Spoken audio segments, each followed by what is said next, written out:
续来到宜兰南方澳啊，南天宫附近的山坡发生着土石流，大大粒的石头直接陷入个民体的厝顶，厝主是真无奈，讲已经不是第一届啊，讲政府进前嘛有派人来看过，但是拢无买之怪。啊，这个无排除是因为27号迄暝7点2个地动，再加上连几啊天落雨，这个山坡才会再度吹落来。啊，当地镇长讲，公所有派人去清土石，嘛继续争取经费改善问题，互居民安心。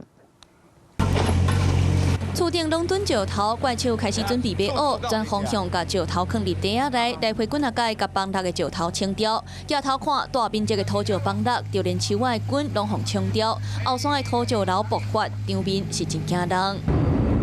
远远来看，山坡的树仔是欠一块，下骹就是面体，大粒的石头拢落伫咧自家的天台，处处烦恼的危险。国家无奈表示，这个情形不是头一届。已经大概我看最少6、7次了，反正就是他们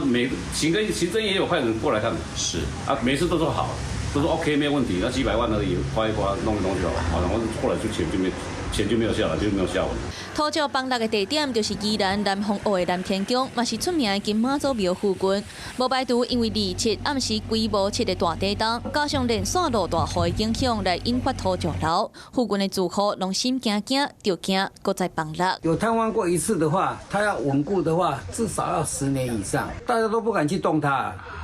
就让它自然长树木啊、长草这样子。这个中央并没有核准我们这一个工程了那我想我们这一次这个案子我们会再重新